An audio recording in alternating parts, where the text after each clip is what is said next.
नमस्कार। Vision IAS के news today के इस अंक में आप सभी का स्वागत है। इस अंक में हम आपके लिए लेकर आए हैं यूपीएससी परीक्षा की दृष्टि से महत्वपूर्ण कुछ अहम खबरें। आइए इस अंक की शुरुआत करते हैं बैंकिंग क्षेत्र से। हाल ही में भारतीय रिजर्व बैंक ने गैर बैंकिंग वित्तीय कंपनियों यानी एनबीएफसीज के विनियमन के लिए 4 स्तरीय संरचना प्रस्तुत की है। आरबीआई ने बड़ी इकाइयों को अलग करने के लिए एनबीएफसीज के लिए एक मापन आधारित विनियामक ढांचा प्रस्तुत किया है। ये प्रस्ताव उन्हें बैंकों की तरह नियमों के एक कठोर ढांचे के अंतर्गत लाएगा और वित्तीय स्थिरता बनाए रखने में मदद करेगा। मापन आधारित विनियमन का उद्देश्य पूंजी, ऋण और अभिशासन के कठोर मानदंडों को लागू करना है, जिससे आईएल&एफएस जैसी वित्तीय चूक और डीएचएफएल संकट जैसी स्थितियों से बचा जा सके।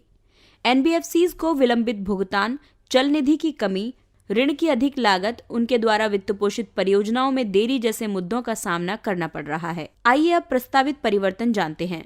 एनबीएफसीज की विनियामक और पर्यवेक्षी रूपरेखा 4 स्तरीय संरचना पर आधारित होनी चाहिए। इस संरचना में ऊपर की ओर बढ़ने पर विनियामकीय प्रणाली कठोर होती जाती है। वर्गीकरण को 180 दिन से घटाकर 90 दिन करना चाहिए और बैंकों तथा एनबीएफसीज के बीच अशोध्य परिसंपत्तियों की पहचान स्पष्ट करनी चाहिए। शुद्ध स्वामित्व वाली निधियों की न्यूनतम अहर्ता को 2 करोड़ से 20 करोड़ रुपए किया गया है, जिससे एनबीएफसीज के वित्त क्षेत्र में प्रवेश के लिए कठोर मानदंड बन सकें। प्रणालीगत रूप से महत्वपूर्ण एनबीएफसीज के अभिनिर्धारण के लिए प्रारंभिक सीमा को 500 करोड़ रुपए से बढ़ाकर 1000 करोड़ रुपए किया गया है। एक एनबीएफसी कंपनी अधिनियम 1956 के तहत पंजीकृत एक कंपनी होती है। आरबीआई सभी एनबीएफसीज को विनियमित नहीं करता है। अन्य संस्थान जैसे भारतीय प्रतिभूति और विनिमय बोर्ड, भारतीय बीमा विनियामक और विकास प्राधिकरण आदि भी एनबीएफसीज की विविधता के अनुसार इनके विनियमन में शामिल होते हैं। अगली खबर कॉर्पोरेट कार्य मंत्रालय से। हाल ही में कॉर्पोरेट कार्य मंत्रालय ने कंपनी कॉर्पोरेट सामाजिक दायित्व नीति नियम 2014 में संशोधन किया है। ये संशोधन सीएसआर ढांचे को और अधिक पारदर्शी बनाने के साथ साथ सीएसआर परियोजनाओं के प्रभाव पर अधिक ध्यान केंद्रित करेंगे। इसके साथ ही व्यवसाय करने की सुगमता में सुधार लाना भी इसका मुख्य उद्देश्य है। आपको बता दें कि कोविड-19 के प्रकोप के बीच कॉर्पोरेट कार्य मंत्रालय ने अधिसूचित किया था कि महामारी से निपटने के लिए कंपनियों द्वारा किए गए व्यय को सीएसआर गतिविधियों के तहत वैध माना जाएगा। आइए अब नए संशोधनों को जानते हैं। नए संशोधन के मुताबिक सीएसआर प्रावधानों के गैर अनुपालन जैसे अपराधों को अर्थदंड व्यवस्था में स्थानांतरित करके गैर अनुपालन को अपराध के दायरे से मुक्त कर दिया गया है। कंपनियां कई वर्षों की परियोजनाएं आरंभ कर सकती हैं। सीएसआर के तहत व्यय की जाने वाली अतिरिक्त राशि को आगामी 3 वित्तीय वर्षों तक शामिल किया जा सकता है। 50 लाख रुपए से नीचे की सीएसआर बाध्यता वाली कंपनियों को सीएसआर समिति के गठन से छूट प्रदान की गई है। कंपनियों की ओर से सीएसआर गतिविधियों को लागू करने वाली एजेंसियों के लिए पंजीकरण करवाना अनिवार्य है। अंतर्राष्ट्रीय संगठनों को सीएसआर परियोजनाओं की डिजाइनिंग, निगरानी और मूल्यांकन करने की अनुमति दी गई है। हालांकि वे कार्यान्वयन एजेंसियों के रूप में कार्य नहीं कर सकते हैं।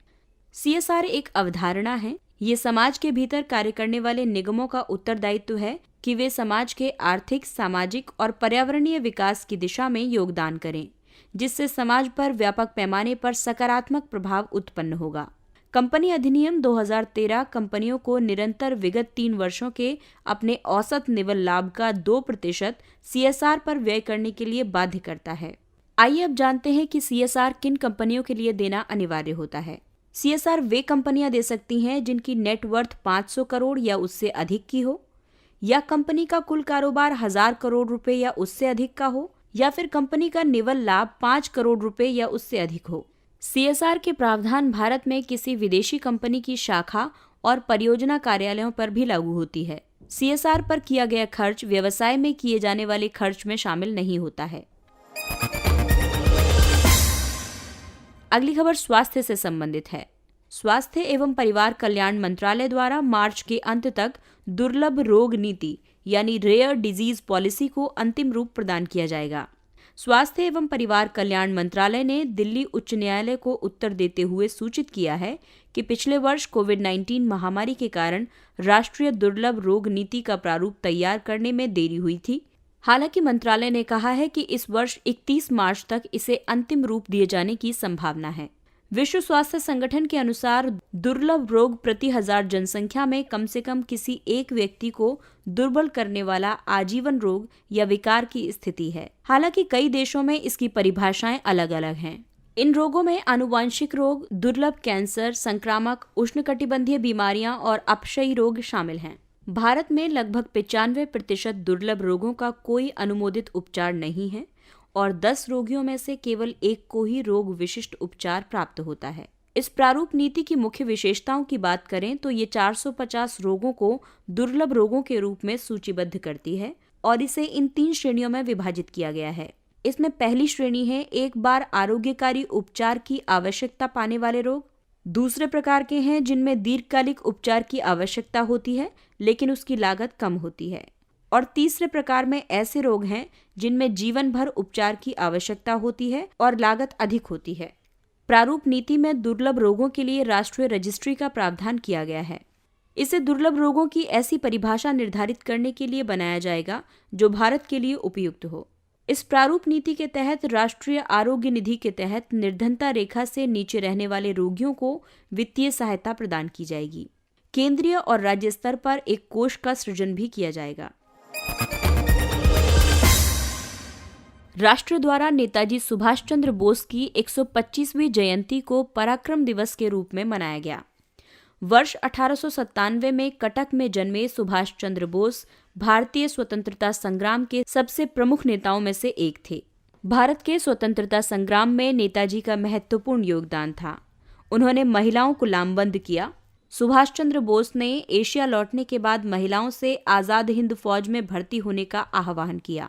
इसके अंतर्गत वर्ष 1943 में एक महिला रेजिमेंट, जिसे झांसी की रानी रेजिमेंट कहा गया, इसका भी गठन किया। बोस ने आजाद हिंद फौज और भारतीय राष्ट्रीय सेना का गठन किया, जिसके द्वारा देश के लिए स्वतंत्रता प्राप्त करने के लिए कठोर उपाय अपनाए गए।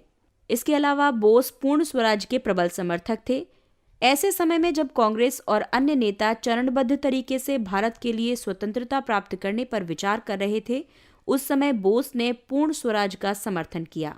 बोस डोमिनियन स्टेट्स के पक्ष में नहीं थे। नेताजी ने अपने धर्मनिरपेक्ष मूल्य को बरकरार रखा। नेताजी सांप्रदायिक सौहार्द में विश्वास करते थे। उन्होंने कभी अपने सैनिकों के आध्यात्मिक रीति रिवाजों में हस्तक्षेप नहीं किया। नेताजी समाजवादी और लोकतांत्रिक मूल्यों में विश्वास रखते थे। नेताजी अर्थव्यवस्था के पूंजीवादी ढांचे के विरुद्ध थे और समाजवाद के एक प्रबल पक्षकार थे।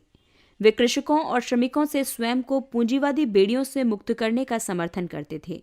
नेताजी ने फॉरवर्ड नामक समाचार पत्र का संपादन किया। उन्होंने अपना स्वयं का समाचार पत्र स्वराज प्रकाशित किया और द इंडियन स्ट्रगल नामक पुस्तक की रचना की। अगली खबर सूचना एवं प्रौद्योगिकी क्षेत्र से। गूगल ने ऑस्ट्रेलिया में अपने सर्च इंजन की सेवाएं समाप्त करने की चेतावनी दी।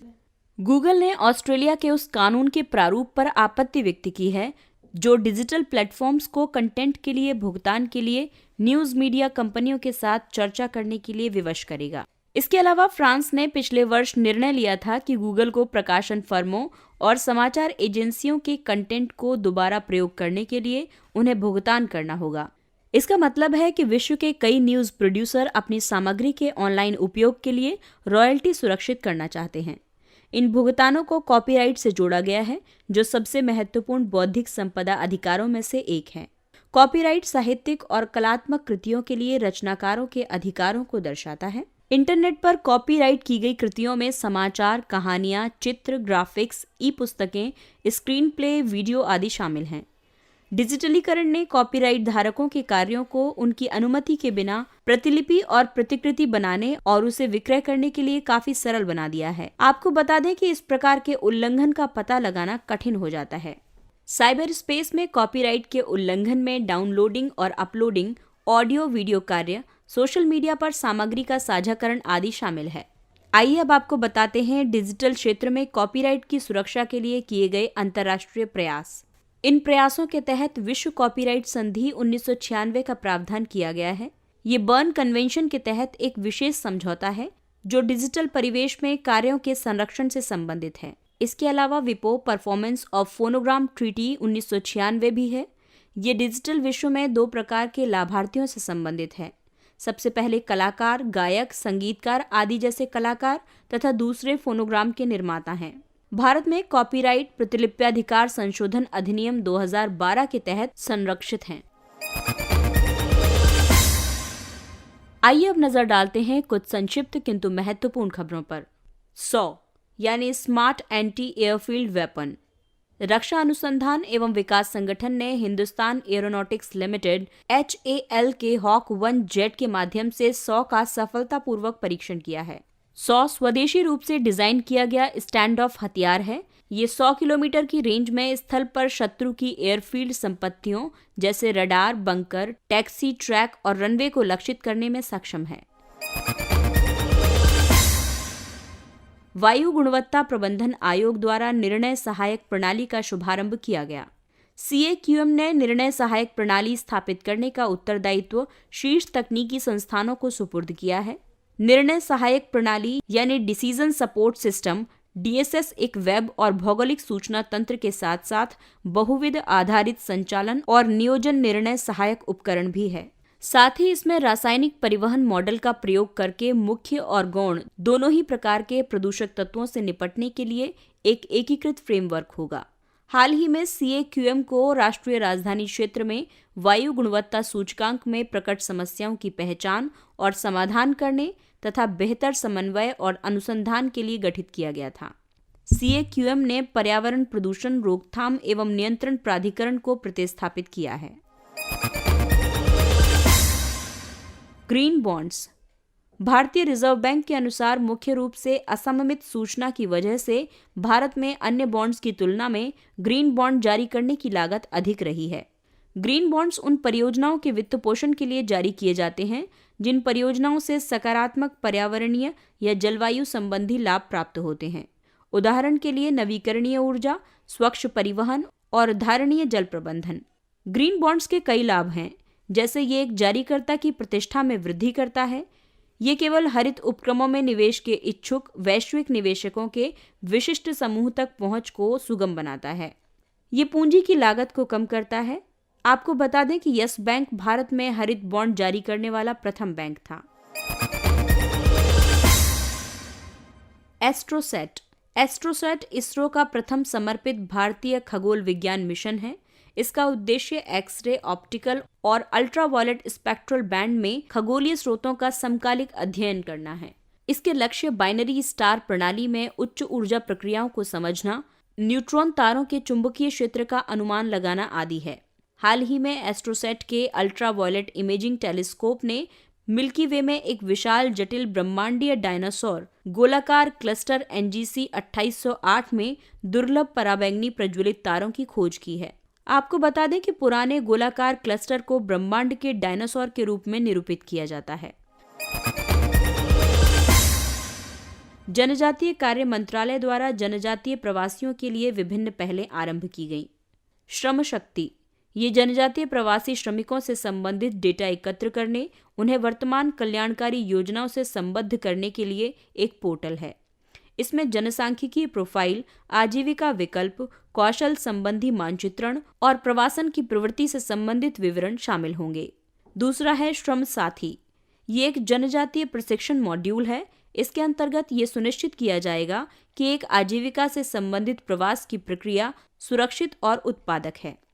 ये प्रशिक्षण मॉड्यूल जनजातीय प्रवासी श्रमिकों को प्रवास से पहले और बाद में आजीविका एवं सामाजिक सुरक्षा से संबंधित सेवाओं, अधिकारों, सुविधाओं की मांग करने और उन तक पहुंच के लिए सक्षम करेगा। श्री नारायण गुरु एक संत और समाज सुधारक थे। उनका जन्म केरल में निम्न जाति के एझवा परिवार में हुआ था। उन्होंने सभी के लिए एक जाति, एक धर्म और एक ईश्वर का आह्वान किया था और आत्मोपदेश शतकम की रचना की थी, जिसका अर्थ है आत्मनिर्देश के 100 छंद। वे अद्वैत वेदांत के सबसे बड़े समर्थक और पुनर्मूल्यांकनकर्ताओं में से एक थे। अद्वैत का सिद्धांत आदि शंकराचार्य द्वारा स्थापित किया गया था। उन्होंने आध्यात्मिक शिक्षा, करुणा और मानवता के शांतिपूर्ण सहअस्तित्व के माध्यम से इस अद्वैतवादी सिद्धांत को आत्म प्राप्ति के व्यवहारिक साधनों में लागू किया। प्रोजेक्ट लून। गूगल की मूल कंपनी अल्फाबेट ने घोषणा की है कि वो प्रोजेक्ट लून की व्यावसायिक व्यवहार्यता कम होने के कारण उसे बंद कर रही है। इस परियोजना का उद्देश्य हीलियम से भरे गुब्बारों के माध्यम से विश्व के दूर दराज के हिस्सों में इंटरनेट तक पहुंच प्रदान करना है। ये गुब्बारे अधिक ऊंचाई पर समताप मंडल में स्थापित किए जाएंगे और ये हवाई वायरलेस नेटवर्क का निर्माण करेंगे। सारी चू नदी। एक सूचना के अनुसार चीन ने अरुणाचल प्रदेश में सारी चू नदी के तट पर एक गांव को बसाया है। ये गांव भारत और चीन के बीच विवादित क्षेत्र में स्थित है।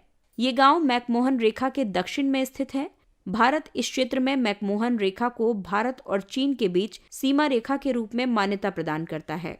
मैकमोहन रेखा तिब्बत और भारत के पूर्वोत्तर क्षेत्र के बीच एक सीमांकन है। इसके साथ ही ये अंक समाप्त होता है। अगले अंक में फिर मुलाकात होगी कुछ अन्य महत्वपूर्ण खबरों के साथ। तब तक अपना ख्याल रखिए, सुरक्षित दूरी बनाए रखिए, मास्क पहनिए। नमस्कार।